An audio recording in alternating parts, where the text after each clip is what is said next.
শেরপুরে জমে উঠেছে কোরবানির পশুর হাট। নানা সাইজ আর বাহারি নামের গরু ছাগলে ভরে উঠেছে হাটগুলো।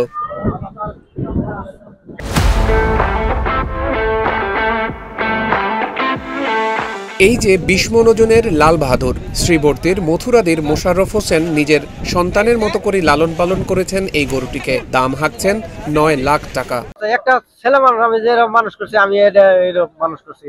একটা মাসুম বাচ্চা যে লালন করুন নাকি, এরকম আমার এটাও করুন নাকি।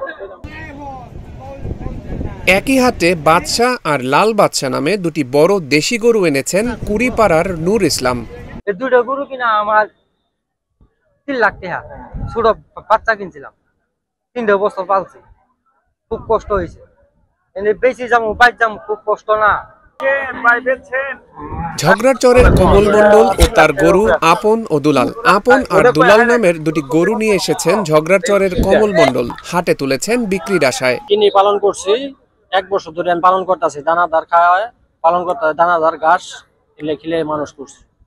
আমি দাম চাইছিলাম 9 লক্ষ টাকা, 7 লক্ষ টাকা বলছে, 8 লক্ষ টাকা ঠিক দিছি। হাটে বড় গরুর চাহিদা তুলনামূলকভাবে কম, মাঝারি গরুর চাহিদাই বেশি। অনেক গরু আছে, দেখার মতো সুন্দর সুন্দর গরু আছে এবং গরুগুলো ক্রয় ক্ষমতার মধ্যেই আছে আমার মনে হচ্ছে। তারপরেও কিছু কিছু গরু একটু ওভাররেটেড থাকে সব হাটেই, কিছু কিছু বিক্রেতা একটু বেশি দাম হাঁকায়। তারপরেও সব মিলিয়ে মোটামুটি ইয়ে আছে। শেরপুরের কোরবানির হাটে এবারও দেখা মিলছে চাহিদা মাফিক গরু ছাগলের। শেষ মুহূর্তে আর জমে উঠবে কেনাবেচা। কোরবানির ঈদ সামনে রেখে জমজমাট হয়ে উঠছে শেরপুরের কোরবানির পশুর হাটগুলো।